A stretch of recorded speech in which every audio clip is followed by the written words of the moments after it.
मेरी 30 साल की कुंवारी दीदी कई सालों बाद घर आई थी। शादी में रुचि न होने पर पापा से बहस करके नौकरी करने दूसरे शहर चली गई। तब से वह वहीं रही थी। उसके आने के बाद से वह हमेशा मेरे आसपास घूमती रहती थी। एक दिन जब मम्मी पापा घर पर नहीं थे, तब दीदी बोली, तुम अभी 17 साल के हो, फिर भी तुम्हारा यह कितना बड़ा है। तुम तो बड़े हो गए हो।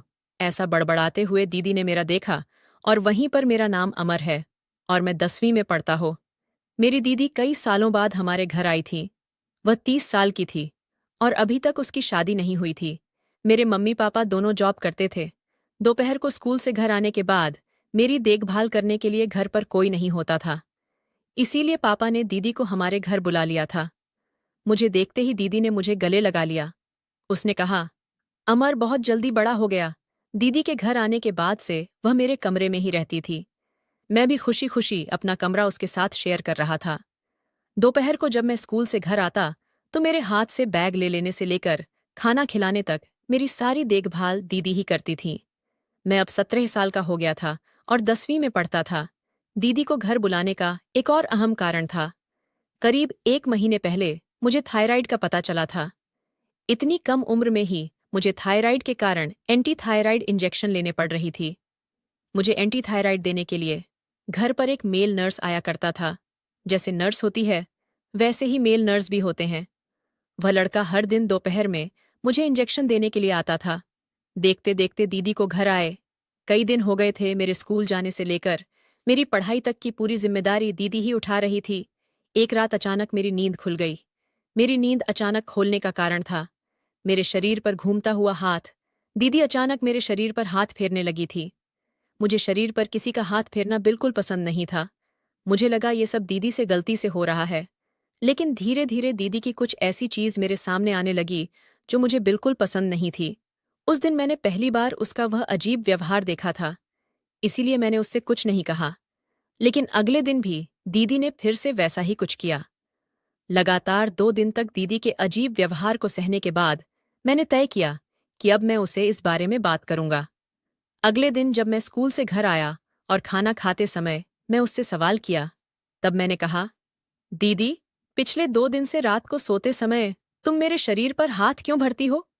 क्या तुम्हें कोई बुरा सपना आता है? जैसे ही मैंने दीदी से यह सवाल किया, उसके चेहरे के हाव भाव बदल गए थे। उसने कहा, शायद मुझे कुछ सपने आते होंगे। सपने में गलती से मेरा हाथ तुम्हारे शरीर पर आ गया होगा। तब मैंने दीदी की बातों पर विश्वास कर लिया। परंतु इसके पीछे की सच्चाई कुछ और ही थी। उसी रात सोने के कुछ समय बाद में मेरी नींद खुल गई। सोने से पहले मैंने प्यास लगने के कारण 2 गिलास पानी पिया था, और इसी कारण मेरी आधी रात में ही नींद टूट गई थी। और मैं उठा और देखा कि दीदी मेरे पास नहीं थी। मुझे लगा कि वह बाथरूम में होगी, लेकिन वह कमरे के बाथरूम में भी नहीं थी। तब मैं दीदी को ढूंढने की सोचा। फिर मैं कमरे से बाहर निकलकर चारों ओर नजर दौड़ाई। तब दीदी मुझे मम्मी पापा के कमरे के बाहर देखी। पापा के कमरे में झांक रही थी। वह वहां क्यों झांक रही थी, ये मुझे भी समझ में नहीं आ रहा था। तब मैंने दीदी की ओर जाने की सोचा, पर तभी वह मेरे कमरे की ओर पलट गई। अगर मुझे दीदी देख लेती तो उसे लगता कि मैं उसका पीछा कर रहा हूं। इसीलिए दीदी के देखने से पहले ही मैं अपनी जगह वापस जाकर सो गया। कुछ ही देर में दीदी भी कमरे में आ गई। वह अपनी जगह सो गई। उसका वहीं अजीब व्यवहार फिर से शुरू हो गया था। वह फिर से मेरे शरीर पर हाथ फेरने लगी। दीदी ऐसा व्यवहार क्यों कर रही थी, ये मुझे समझ नहीं आ रहा था। पर एक बात मुझे जरूर समझ में आई थी कि वह मम्मी पापा के कमरे में कुछ देखती है और फिर मेरे शरीर पर हाथ फेर दिए। दीदी अपने मम्मी पापा के कमरे में क्यों जाती है, ये जानने की मेरी इच्छा बढ़ रही थी। अगले दिन दोपहर में घर पर मैं और दीदी ही थे। दीदी मेरी पढ़ाई करवा रही थी। जब भी मेरी पढ़ाई करवा रही थी, तो मैंने उससे सवाल किया, दीदी, तुम इतनी सुंदर हो, फिर भी तुम्हारी शादी क्यों नहीं हुई? इस पर उसने कहा, पहले मुझे लगता था कि शादी एक बहुत तनावपूर्ण रिश्ता होता है। धीरे धीरे मुझे शादी की जरूरत महसूस हो रही है। लेकिन अब मेरी उम्र इतनी हो गई है कि मेरी उम्र का जोड़ीदार मिलना थोड़ा मुश्किल है। दीदी के जवाब पर मैं फिर से उससे कोई और सवाल नहीं किया। तब चुपचाप मैं पढ़ाई करने लगा। मुझे इंजेक्शन देने के लिए लड़का आया। इंजेक्शन लेने के बाद मैं थोड़ी देर के लिए सो गया। जब मैं सोकर उठा तो उठाते ही मुझे तेज भूख लग गई थी। मुझे मैगी खाने की इच्छा हो रही थी, इसलिए मैंने दीदी से मेरे लिए मैगी बनाने को कहा। उस समय दीदी मम्मी के कमरे में थी। जब मैं उस कमरे के पास गया तो मुझे दीदी वहां कुछ अलग ही रूप में अभी अभी नहाकर बाहर आई थी। वह खुद को शीशे में ऐसे निहार रही थी जैसे वह 18 साल की लड़की हो। दीदी का खुद को निहारना कब तक खत्म होगा, इसकी प्रतिष्ठा करते हुए मैं कमरे के बाहर खड़ा था, लेकिन वह तो खुद को हीरोइन समझकर और भी ज्यादा देख रही थी। इधर मेरी भूख भी कंट्रोल नहीं हो रही थी। आखिरकार मैं दीदी के कमरे में चला गया। उस समय वह वैसे ही मेरे सामने खड़ी थी और मुझसे बातें करने लगी। दीदी उस वक्त नहाने का गाउन पहने हुए थी।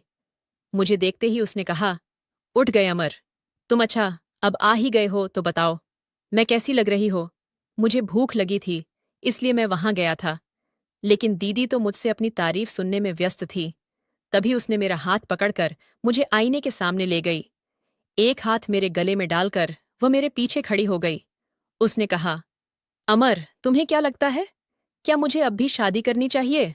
दीदी के इस सवाल पर मैं क्या जवाब दूं, समझ नहीं पा रहा था। मैंने उससे कहा, दीदी, शादी करना तुम्हारा निजी फैसला है, इस पर मैं कुछ नहीं कह सकता। मैं तो यहाँ इसलिए आई था क्योंकि मुझे बहुत जोर से भूख लगी है। क्या तुम मेरे लिए मैगी बना सकती हो? मेरी बात सुनकर दीदी हंस पड़ी।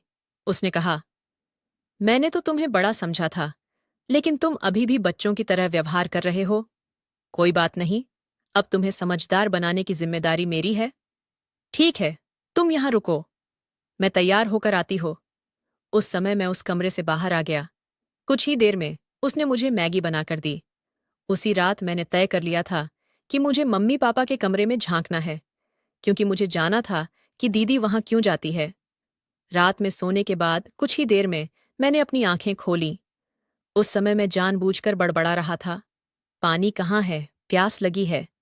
लेकिन कमरे में पानी नजर नहीं आ रहा था, इसीलिए अब मुझे किचन में जाकर ही पानी पीना पड़ेगा। मैं यह सब जानबूझकर बड़बड़ा रहा था ताकि दीदी को लगे कि मैं सचमुच पानी पीने जा रहा हूं, क्योंकि मुझे अच्छी तरह पता था कि वह भी जाग रही है। फिर मैं कमरे से बाहर निकला। पानी पीने के चक्कर में मम्मी पापा के पास के कमरे के बाहर गया।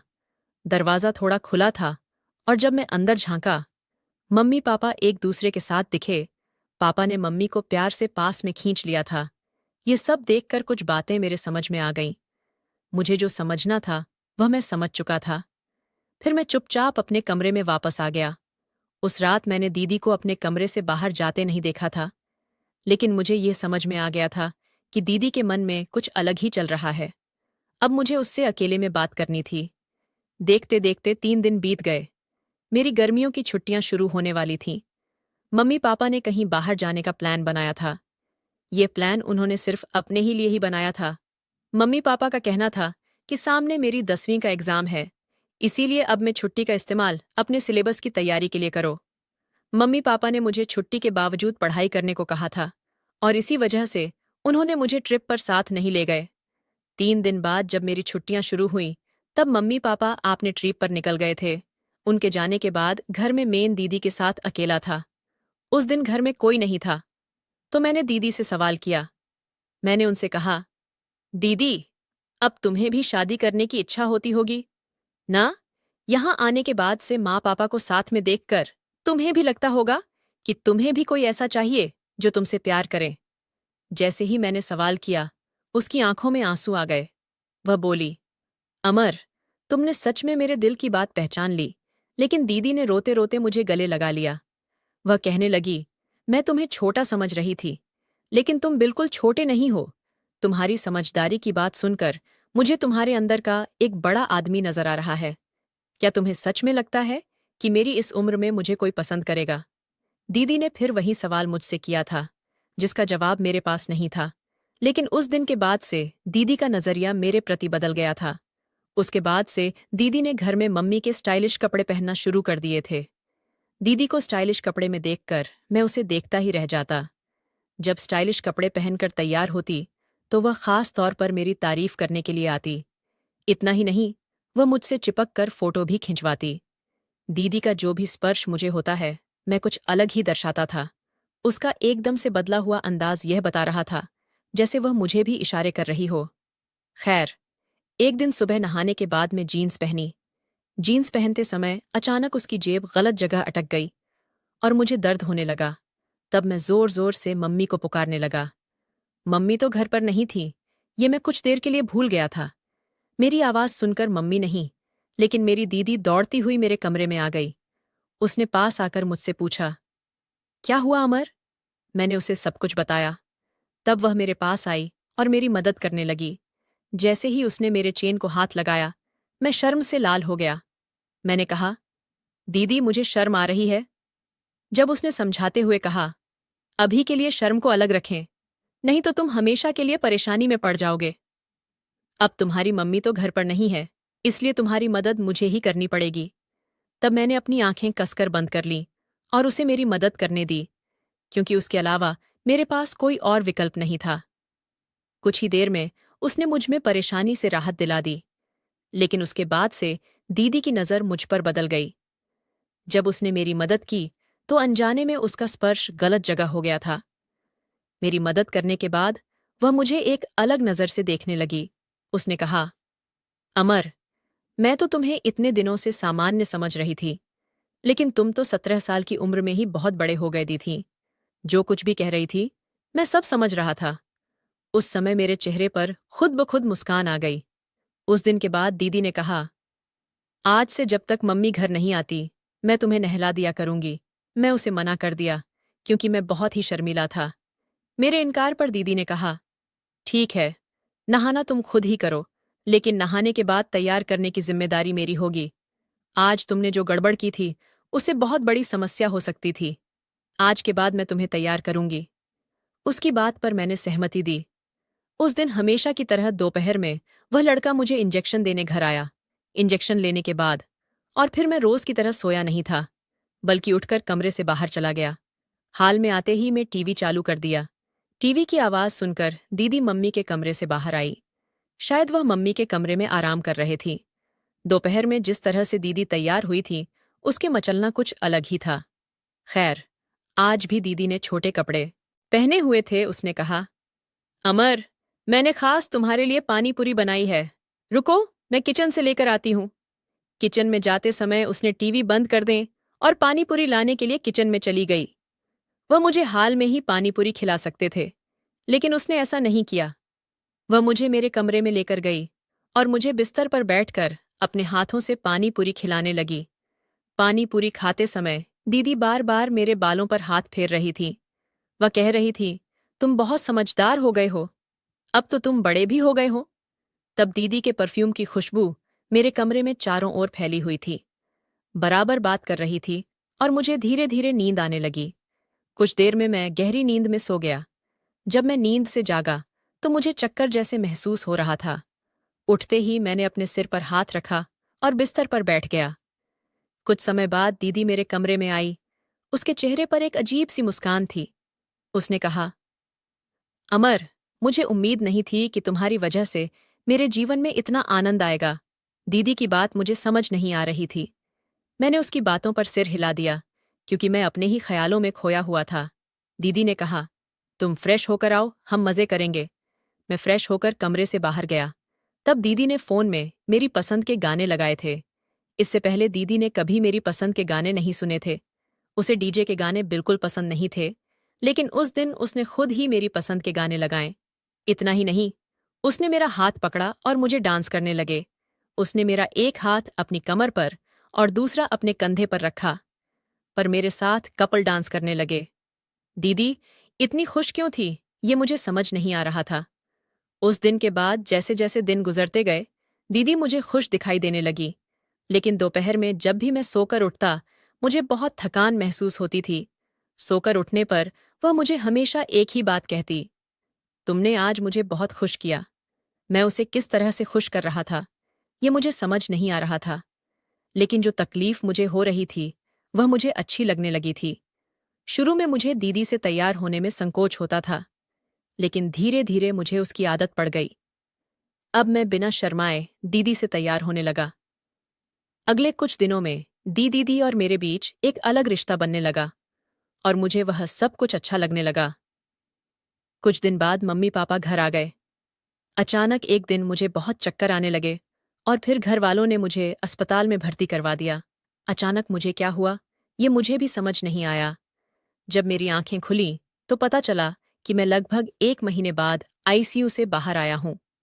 1 महीने में आईसीयू में रहा और इसकी वजह जब डॉक्टरों ने मम्मी पापा को बताई तो वह भी मेरे साथ हैरान रह गए। जब मैं आईसीयू से बाहर आया तो डॉक्टर ने खुद मुझसे बातचीत की। पिछले 1 महीने में मेरे साथ क्या क्या हुआ और क्या नहीं, ये डॉक्टर ने मुझे विस्तार से पूछा। मेरे साथ बातचीत के बाद डॉक्टरों को मेरे दुख का पता चला। उन्होंने मम्मी पापा को बताया है कि अमर को पिछले 1 महीने से एक अजीब बीमारी हो गई है। उसने खुद की एक अलग दुनिया बना ली है। वह कल्पना में जी रहा है। डॉक्टर ने मेरे साथ साथ घर के सभी लोगों से बात की थी। डॉक्टर ने मम्मी पापा से कहा, आप दोनों अपने काम में व्यस्त थे, आपने खुद के लिए समय निकाला, लेकिन अपने बेटे से बातचीत सही समय पर नहीं किया। आपका बेटा खुद से बातें करता था और इस पर आपका ध्यान नहीं था। इसके बाद घर में अमर की दीदी आई। अमर ने अपनी दीदी का भी एक शख्स के प्यार में पड़ते हुए देखा। इंजेक्शन लेने के बाद वह रोज अपनी दीदी को घर आए, इंजेक्शन देने वाले लड़के के साथ देखता था। यह सब देखकर उसे लगने लगा कि प्यार केवल लड़के और लड़की के बीच होता है। इसीलिए वह खुद को उस रूप में देखने लगा। जब वह अपनी दीदी को उसके प्रेमी के साथ देखता तो वह खुद को उसी जगह पर देखता और इस दौरान वह भी गलत राह पर जाने लगा। मोबाइल में गलत चीज देखकर उसने भी गलत काम करना शुरू किया और इस वजह से वह धीरे धीरे कमजोर होता गया। उसके बार बार के विचारों के कारण उसे आईसीयू में भर्ती होने की नौबत आ गई। अमर के साथ जो पिछले 1 महीने में हुआ, उसके लिए उसकी फैमिली जिम्मेदार है। डॉक्टर ने जो कुछ हुआ वह मम्मी पापा को बताया था और दीदी भी वहां मौजूद थी।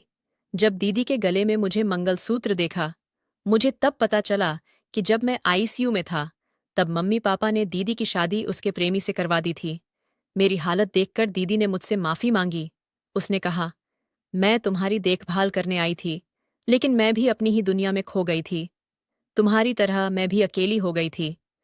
तुम्हारी वजह से मेरी मुलाकात उस शख्स से हुई और धीरे धीरे हमारे बीच प्यार पनप गया। मैं अपनी दुनिया में इतनी खो गई कि मैं कभी तुम्हारी तरफ ध्यान नहीं दिया। यह मेरी भी गलती थी। इस बात का मैं कोई जवाब नहीं दे पाया क्योंकि मैं खुद बोलने में असमर्थ था। मुझे क्या बीमारी थी, इसका मुझे कुछ अंदाजा नहीं था। मेरी बीमारी के बारे में पता चलते ही मम्मी पापा ने उस दिन के बाद से मेरी देखभाल खुद करना शुरू कर दिया। उन्होंने मुझसे बातचीत करना शुरू किया। तब मुझे यह समझ में आने लगा कि प्यार सिर्फ प्रेमी प्रेमिका के बीच का रिश्ता नहीं होता, बल्कि माता पिता और बच्चे का भी एक प्रेम का रिश्ता होता है। तो दोस्तों, अपने बच्चों को दूसरे के भरोसे नहीं छोड़ना चाहिए। आजकल कई माता पिता अपने करियर को बनाने में बिजी रहते हैं। इसी करियर की दौड़ में अनजाने में अपने बच्चों की अपेक्षा कर देते हैं। इसका उन्हें एहसास नहीं होता। अगर माता पिता खुद अपने काम में व्यस्त होंगे तो इसके परिणाम बच्चों पर पड़ने लगता है। बच्चों को गंभीर मानसिक बीमारियों का खतरा हो सकता है। अगर आप अपने बच्चों को इस तरह की मानसिक बीमारियों से बचाना चाहते हैं तो बच्चों के साथ दोस्त की तरह रहा करें। रोज उनसे बातें करें, उन्हें कभी कभी बाहर घुमाने ले जाएं। हर माता पिता के लिए उनके बच्चे सबसे बड़ी संपत्ति होते हैं। ये माता पिता को कभी नहीं भूलना चाहिए। तो दोस्तों, ये थी हमारी आज की कहानी। आपको कैसी लगी कमेंट करके जरूर बताएं। अगर कहानी आपको जरा भी पसंद आई हो तो वीडियो को एक लाइक कर दीजिए और हमारे यूट्यूब चैनल को भी सब्सक्राइब कर लीजिए। तो मिलते हैं फिर और एक इंटरेस्टिंग कहानी के साथ। तब तक के लिए अपना ख्याल रखिए। धन्यवाद।